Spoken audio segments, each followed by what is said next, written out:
Hi, this is Savio. I've been seeking answers to some of life's most perplexing questions my entire life. In 2014, I was diagnosed with stage 3 cancer, and ever since, I realized my calling existed outside of what I knew to be familiar. This podcast is home for survivors like myself and those who yearn to build resilience in their mindset and live their best life.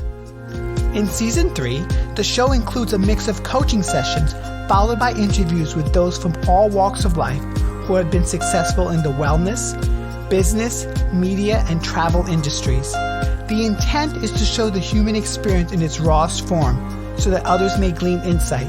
Nothing is rehearsed.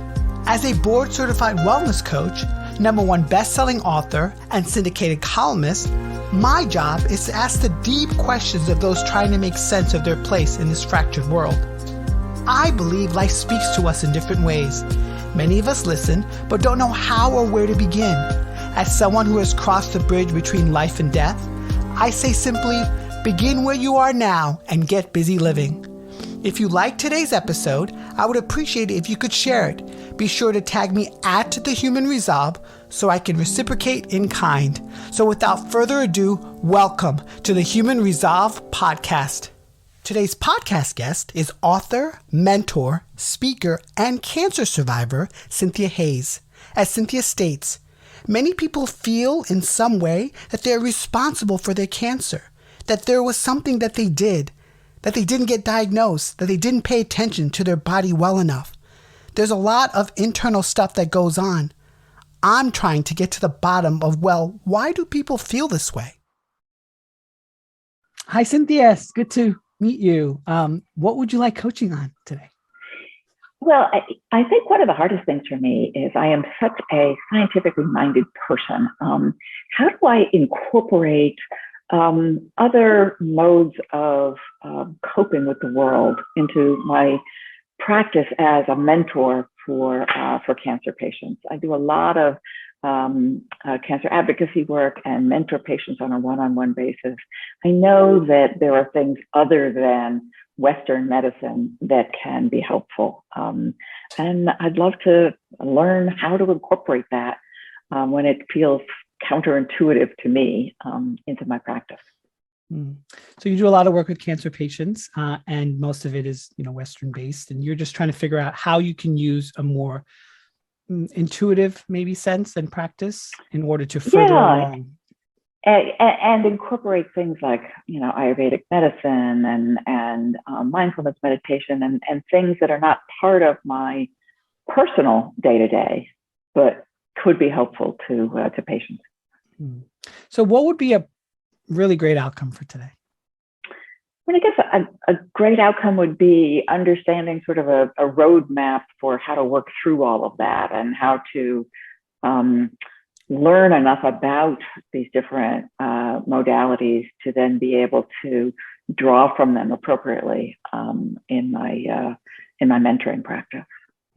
So a roadmap that will allow you and the people that you serve to be better guided. Yes. Correct. So Cynthia, how did you handle your cancer diagnosis to recovery? Yeah, that's an interesting question. My diagnosis, like for most people, came totally out of the blue and was a shock to both me and my family.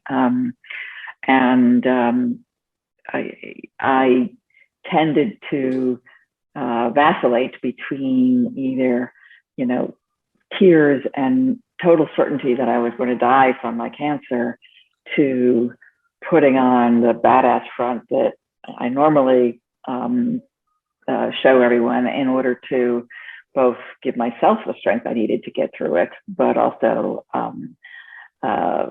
protect others around me from the emotional wreck that I was feeling on the inside. And that tends to be my way of getting through that thick skin of competence and an attitude allows me to project a confidence that I don't always feel. But inside, I'm often like, well, I am going to die, or I'm no good at this, or, whatever the uncertainty is. Was there anyone in particular that you confided in with what was stirring within your feelings? Certainly, my husband was a tremendous support, and so was my daughter, who was on the couch with me more often than not. She had just graduated from college and was planning on being home for the year, working for one of her professors while applying to graduate school. She was not counting on taking care of mom during that year, but she rose to the challenge. So she was a constant companion during that miserable year. What else or who else did you rely upon for strength during that time? Well, certainly my professional care team was very, very supportive, and I actually chose my surgeon based on his really taking my hand and holding my hand and looking me in the eyes and say, you're going to be fine. We're going to deal with this. Everything's going to be all right. And it was that warm embrace of his care that made me feel most certain that I was going to survive. But I think that with him, as with so many others, I projected that veneer of competence and comfort that I didn't necessarily feel. He used to refer to me as, one badass cancer patient, and that's obviously that's what he saw. It wasn't always what I felt. I spent a lot of time like walking in Central Park or running on the days when I had enough energy, going for a slow run in Central Park, or even just losing myself in the woods or in the snow in Central Park, just as a way of being out in nature and having a chance to think. Music was a big part of my my journey as well. Being able to tap into different types of music as a way of helping to change my moods and deal with my emotions. What was the inner voice of Cynthia wanting at that time? Oh, I think most of all, I wanted the comfort and reassurance that everything was going to be okay, and hearing that from my doctor, hearing from my husband, everything's going to be fine. Hearing from my daughter, I'm here, I love you, everything's going to be fine. Those are all, very reassuring words, but you don't necessarily feel it just because you're hearing it.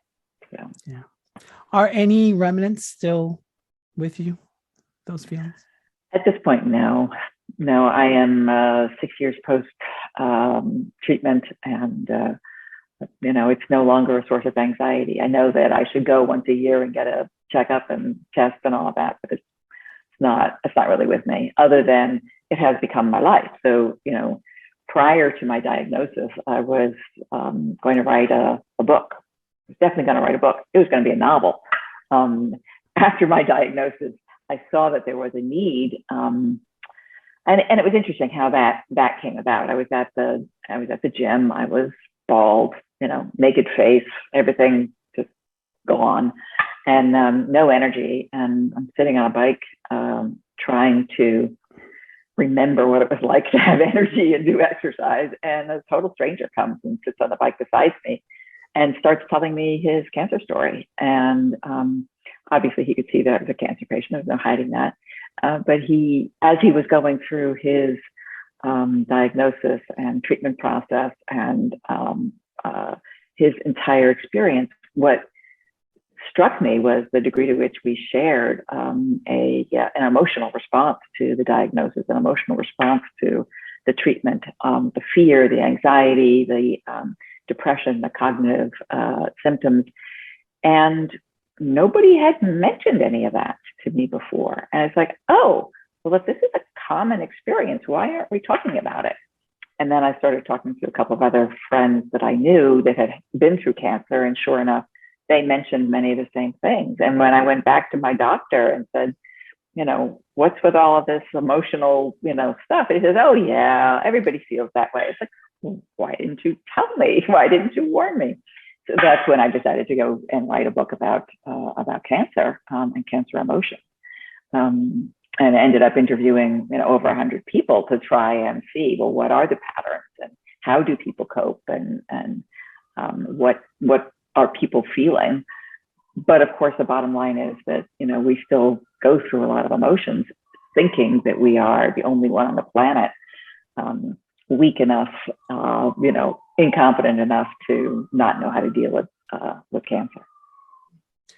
In writing the book and talking with so many cancer patients and survivors, what have you found is the kernel, the truth among all those stories? Well, I think that, there are certainly patterns. I think, first of all, the truth is that cancer is emotional, and that there are sort of external and internal reasons for that.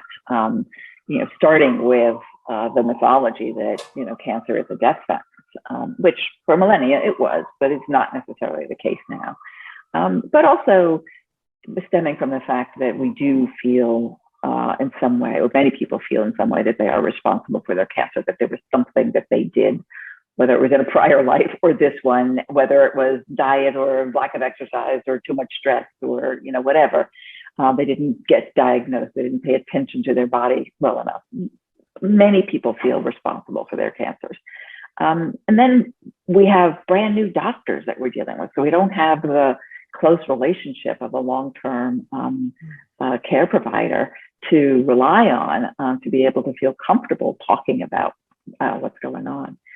But in addition to all this external stuff, there's a lot of internal stuff that goes on. I mean, as I interviewed patients, I also interviewed, psychotherapists and oncologists and neuroscientists to try and understand, well, why are these such common threads? And I learned a lot more about neuroscience than I ever imagined I would, because I was trying to get to the bottom of, well, why do people feel this way? And I learned that a lot of what the emotions are driven by are changes at the cellular level within the body as a result of the presence of cancer and the treatments themselves as cancer cells die off, or because of the chemotherapy. And that therefore it's like you expect pain when you break a bone, you expect depression and brain fog when you have cancer.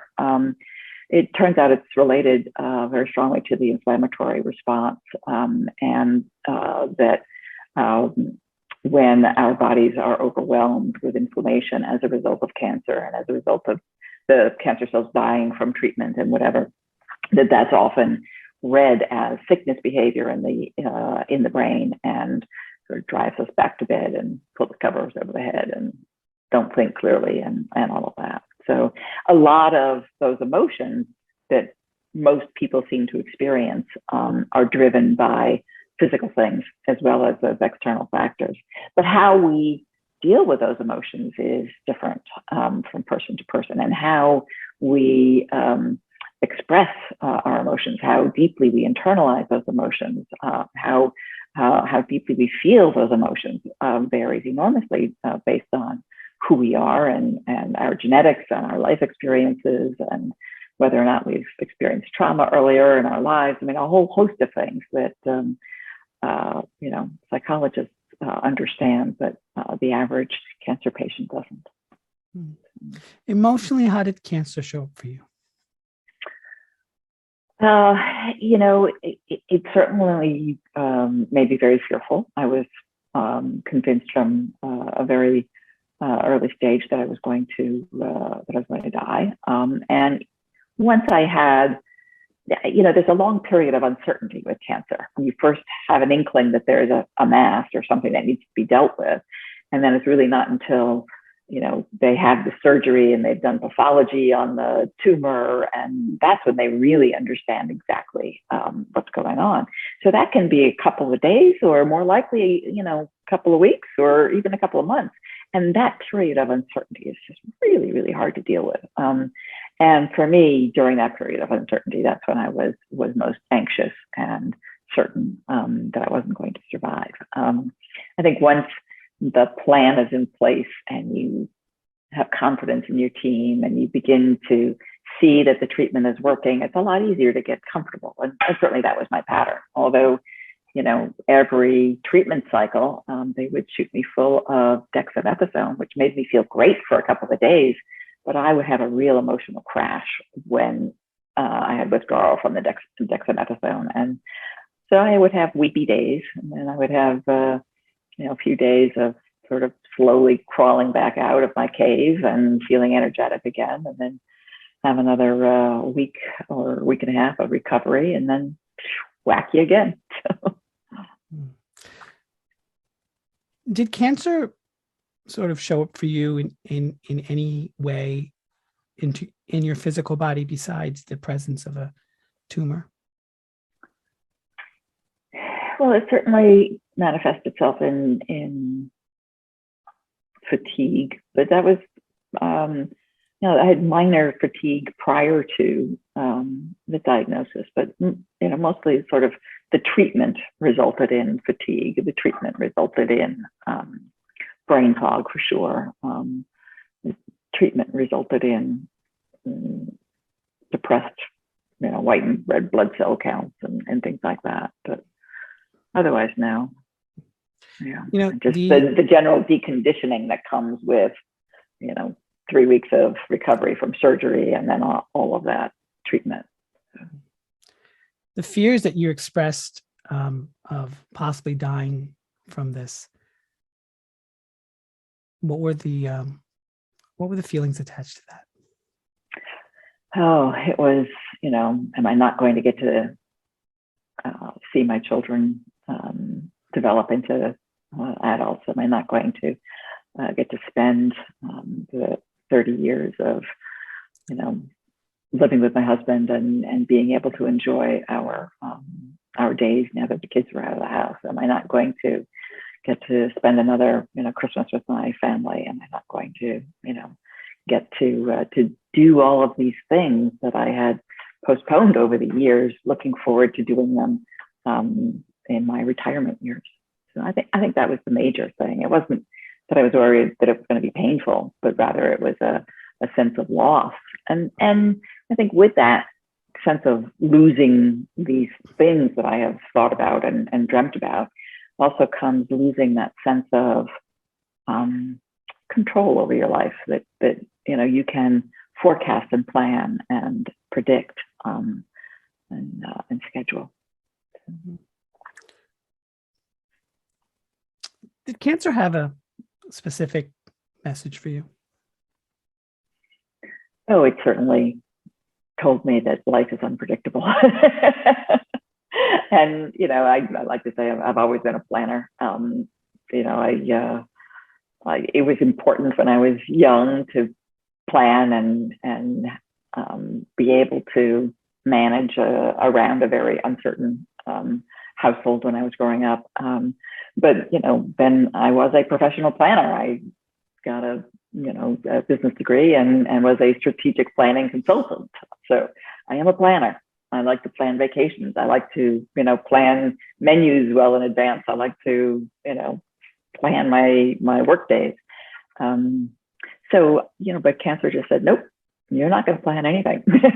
There is just no planning life, and you have to roll with that. So, that's a good lesson. It's good to be able to do things in the spur of the moment and balance that inclination to plan with a desire to just feel and be.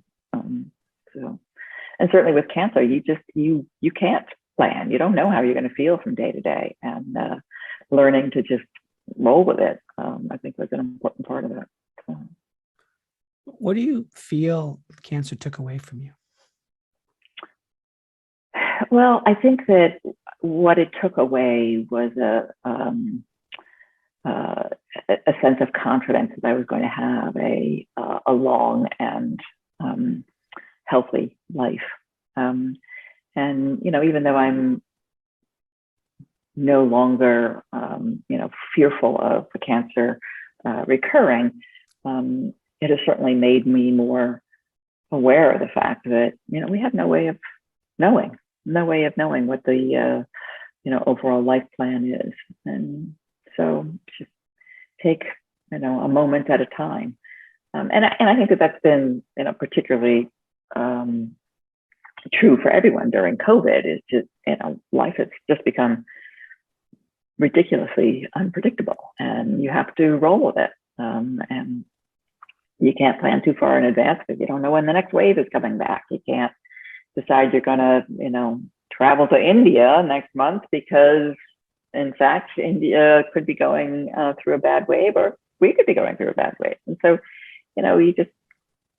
you learn that you can't plan despite my best intentions.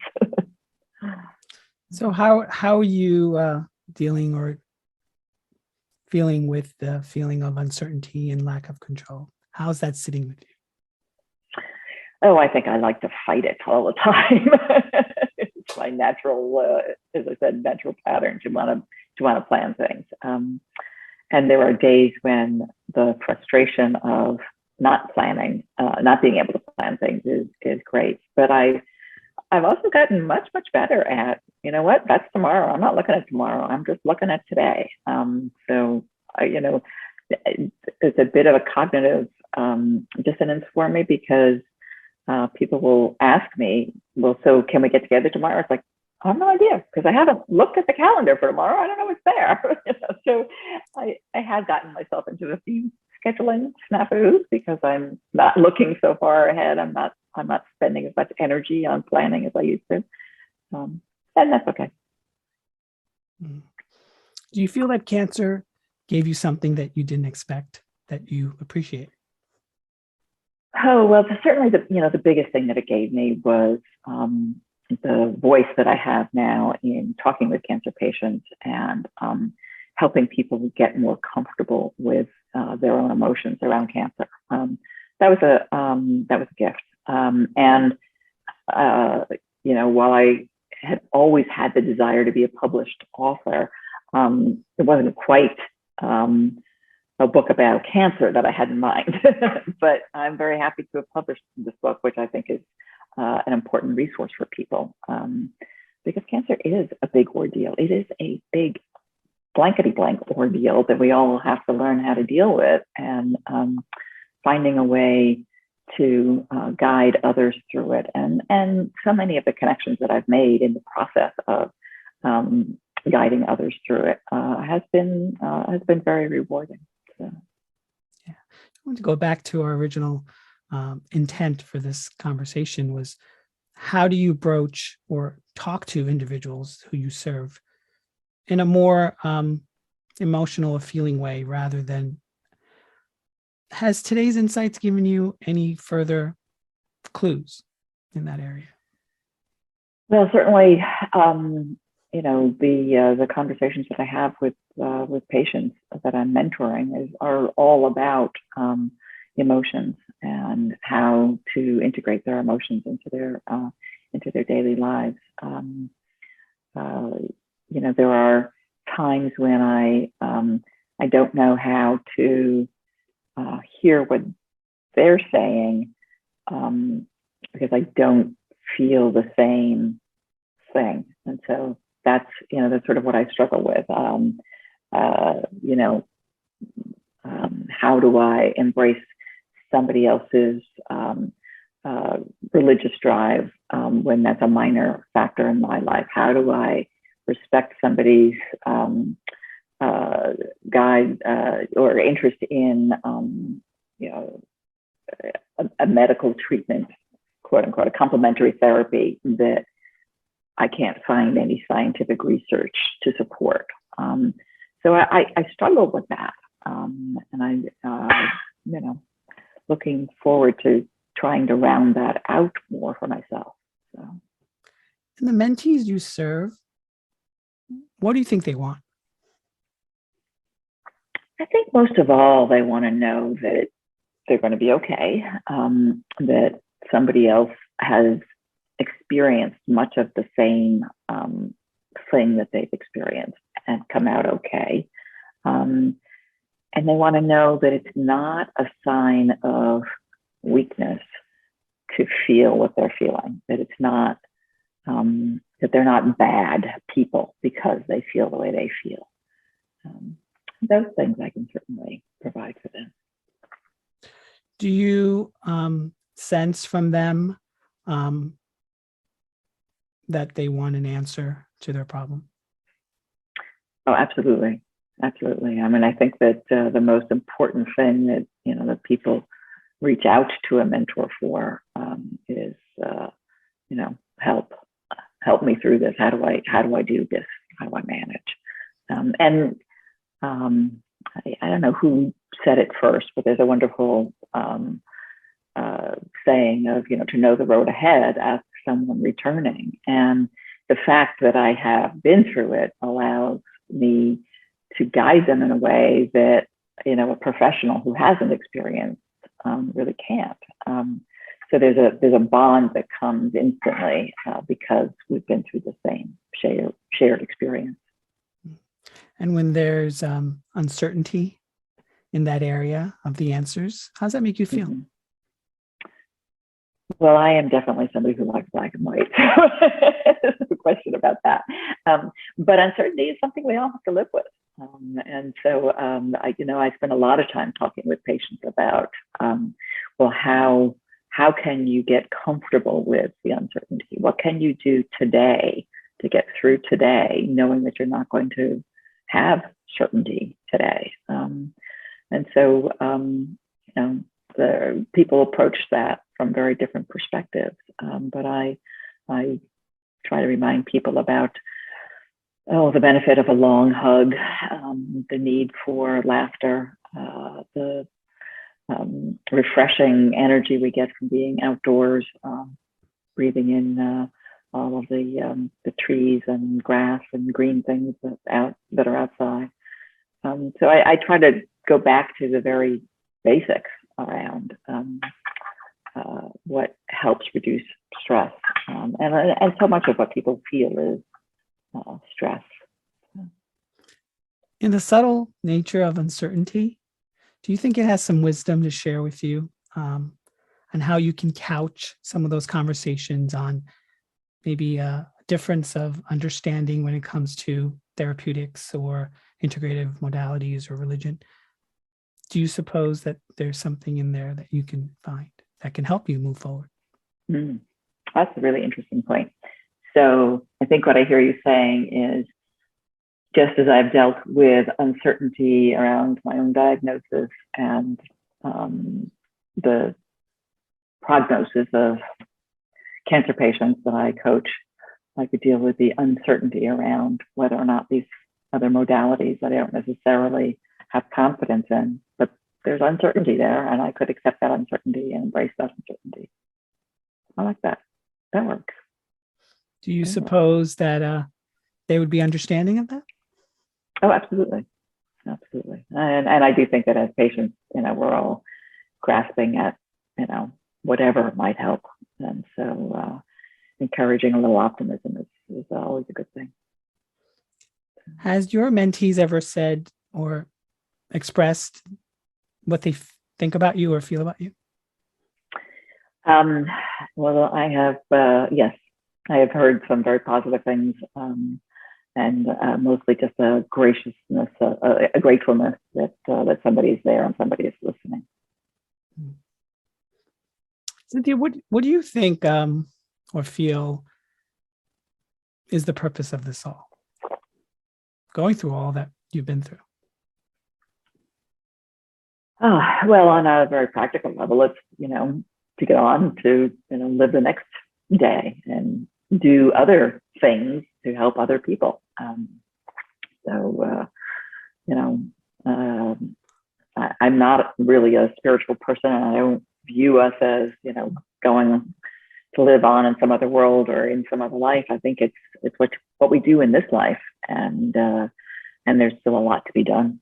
So the purpose of going through all of that was to be well enough to be able to contribute more in the future. And how do you think that you can bolster accountability in that area of uncertainty and not knowing and being open to people's journeys?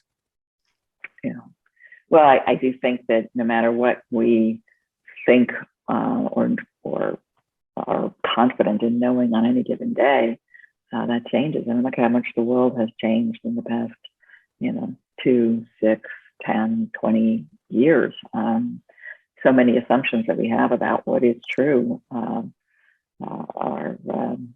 proven wrong the next day or the next month or year or whatever. So, yeah, there's a lot of uncertainty.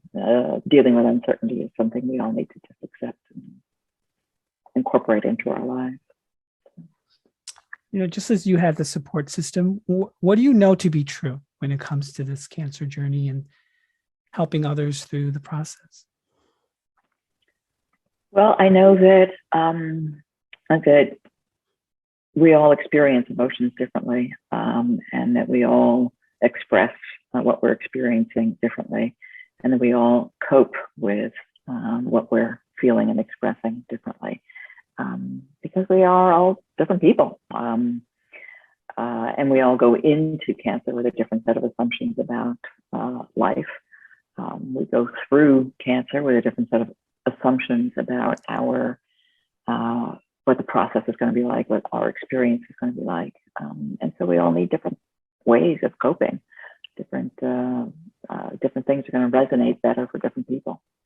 If I was to gift you an amulet or an object that could help you get closer or deeper in your relationships with people that you serve, what would that entail?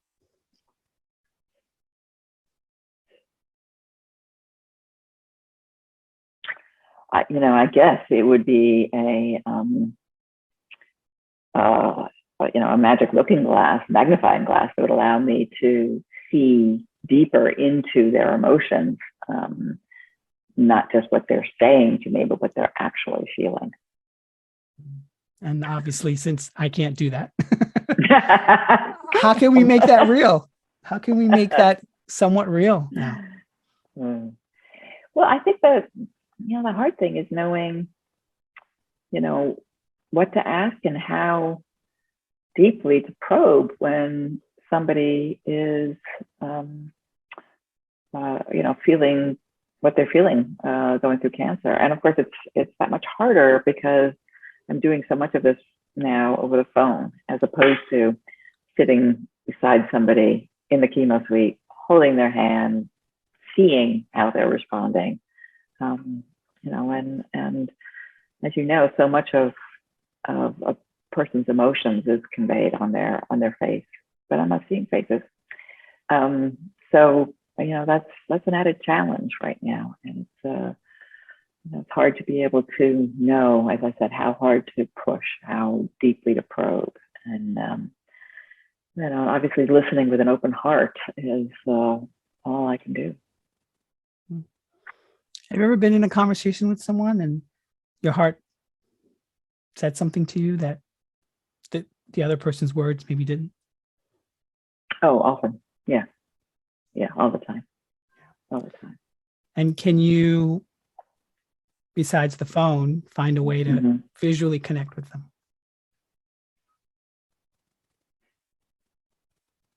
I'm not sure I know what you mean there. You mentioned phone. Do you do virtual? Video calls. Yeah. Sometimes, often patients don't feel like they want to project themselves on video because they don't like the way they look. They don't feel good enough to, and everybody thinks they have to perform when they're on video. Whereas, pre-COVID, I would wander the halls of the chemo suites and be able to just pop in. And of course, nobody expects that they're supposed to look good when they're receiving chemo. So it's a little bit different now. It's a little bit trickier. But. So Cynthia, we talked a lot today, really going in and out from emotions to action. What's one step that you can take out of today's conversation that can help you? Well, I think that I can just remind myself that I do need that super magnifying glass to be able to look inside and see what's really going on. Maybe just take a moment longer in silence to let those emotions that somebody's trying to communicate find a way to the surface.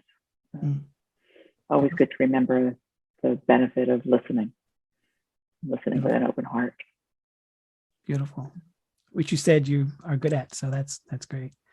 Well, do you feel complete? Is this a good transition to the interview portion? Absolutely. Yeah. Absolutely. Thank you. So, Cynthia Hayes, please tell my audience more about you, your work, and what you do.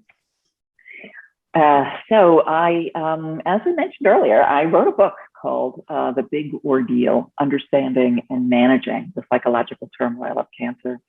And this book is based on initially my experience, but really the experience of over 100 patients that I spoke with, to try to understand what it is we feel when we hear the words "you've got cancer," and why we feel that, and what the experience is like sort of in each step along the way.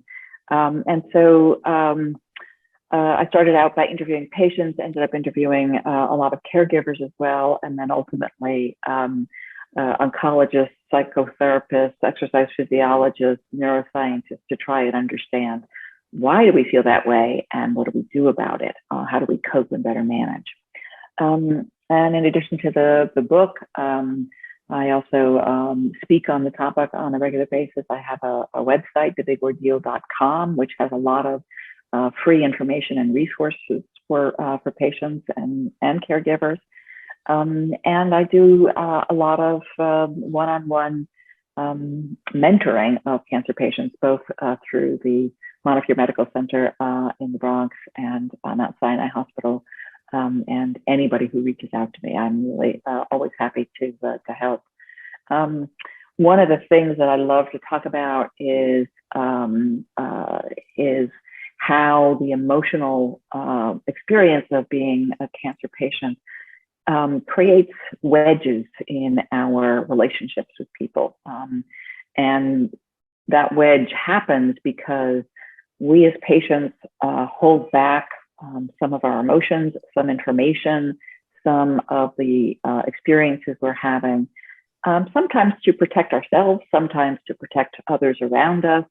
And then meanwhile, those around us who love us, they hold back some of their fears and concerns for us. And so we end up not communicating as fully as we would if cancer were not in the room. And that communication gap becomes a gap in all of our intimate relationships, whether they are physically intimate or just emotionally intimate. That gap grows over time. And I try to encourage awareness of that, because I think that then can have a lasting impact on relationships post treatment. So many people talk about the people that didn't show up for them when they had cancer, or the surprising people that showed up out of the woodwork when they had cancer. Often the people that quote unquote didn't show up are people that have their own fears about cancer, or their own fears around emotions, of talking about emotions. And sometimes if we're able to have an initial conversation with them about how disappointed we are, we can get to a place where there's no longer that wedge in that relationship. But I think as a cancer patient, you're so overwhelmed with so much that you have to deal with, that often, these things fall by the wayside, and we don't have the bandwidth to talk about our emotions. We don't have the bandwidth to maintain relationships. And, at the end of the experience, how do we get back the life that we wanted to live? So that's me and the big ordeal in a nutshell. So in the writing of the book, the interviewing, the researching, what have you found that surprised you the most? Well, I think I was crazily surprised at how common the emotional experience is, and how much the actual sequence of emotions can be predicted and understood, and also how much, to the extent that those emotions are driven by physical changes. So all of that was hugely surprising. And of course, I was also pleasantly surprised at the degree to which people wanted to share and the degree to which people felt better for having shared their story with me. And that was part because by sharing their stories, they were sort of unburdening themselves of a lot of what they had experienced. But then also, I was validating their experience. I helped people understand that, yeah, no, it is okay, that in fact, that is common. And since then, I've seen all sorts of research about, in fact, the benefit of sharing, and that those of us who do share what we're experiencing, what we're going through, whatever, actually recover better and have a more resilient recovery from cancer. There's something in the process of sharing that allows us to accept what we've been through and therefore be able to process it better and learn from it. So a lot of really interesting things I learned along the way. What are some tips that you could provide someone who's just listening to this and find out they have cancer or their loved one has cancer? What would you suggest? Well, a handful of things. Starting with ask a lot of questions, and ask for help. And I think that those two things alone just go so far in helping you cope with it all. I think that we tend to get so scared by the word cancer that it's easy to just shut down. But by remembering that even if the doctor is an expert in, cancer XYZ, you're the only expert in you. And to advocate for yourself, you have to tell the doctor how you feel, and not just how you feel physically, but how you feel emotionally. How is this treatment feeling in your body? How does it feel to have that tumor in your body? How does it feel to have that tumor removed from your body? The doctor has a general sense of what he or she is doing to you, but only by hearing from you in particular about what you're experiencing can the doctor really understand what you're going through and therefore help you with the management of side effects or symptoms from the disease or whatever. So I really encourage patients to advocate for themselves. I also think that it's important that we ask for help and to recognize that cancer is an emotional experience as well as a physical one, and that asking for help is not just the practical, can you make dinner tonight, but it is the physical, I need help getting up and out because my belly hurts from my surgery or whatever. And the emotional, I am crying on the inside, even if it looks like I've got it all together on the outside. So those are some tips. The other thing I like to remind patients is that the only right way to cope is the way that works for you. And everybody's got suggestions on, you should, exercise, you should eat a better diet, you should do this, that, and the other thing. Well, it only is good if it works for you. There are a handful of categories of coping. You can cope by sort of thinking your way through it and problem solving and being very cognitive in your approach. You can cope by doing, and that's like exercising and laughing and socializing and hugging and all of these things that actually change body chemistry and release our good hormones. And then there's all sorts of mind-body things you can do, like meditation, which I was never any good at, but also like, singing in the choir or knitting or, all of these things that engage both the body and the mind in a way to calm and reduce stress. But again, the only right way to cope is the way that works for you. So how can a cancer patient or someone who, knows someone who has cancer help them reclaim their emotional power? That is such a great question. And of course, it starts with that sense of we don't really have control. Control over our lives is an illusion. And, we always say you could get hit by a bus tomorrow, but in fact, you can. And cancer can happen tomorrow. And your child could get sick tomorrow. And, the dog could die tomorrow. I mean, all sorts of things can happen tomorrow. you can win $1 million tomorrow. It can be good things that happen tomorrow, but we don't really have control over our lives. And learning to let go of some of that control and accept that cancer is going to be a roller coaster ride, accept that we can't really predict what's going to happen the next few days, few weeks, few months. Learn to live with that a little bit, and that'll make it a lot better. Wonderful. Well, Cynthia, this is beautiful conversation. Thank you so much. Before we go, I want you to tell my audience where they can find more about you and your work online. So the first place to go is thebigordeal.com. And it's a free website, lots of content. Help yourself, eat it all up, and send me your questions. I'm always happy to hear from somebody who's been to the website. I do have a book which I highly recommend, The Big Ordeal, Understanding and Managing the Psychological Turmoil of Cancer. It's available in bookstores everywhere, and of course on Amazon. And you can follow me on Twitter at thebigordeal.com, or Facebook and Instagram, cancer.thebigordeal. Always love to hear from cancer patients, always collecting cancer stories. If you want to share your story as a patient or a caregiver, love to hear more stories and add your story to the website as well. Wonderful. Cynthia, this is beautiful. Thank you so much. Thank you so much. This has really been delightful. I really hope you enjoyed listening to today's podcast episode of The Human Resolve.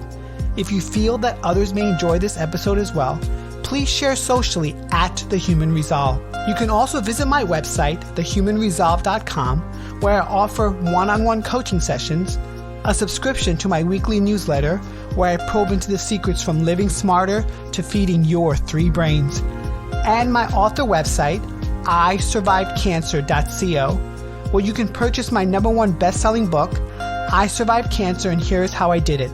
35 cancer survivors share their journey, and view the book trailer, including excerpts from the book. If you could also help me out and give me a review and rating on this podcast platform, because I do care what you have to say, I would really appreciate it. Now, get out there, my friends, and get busy living.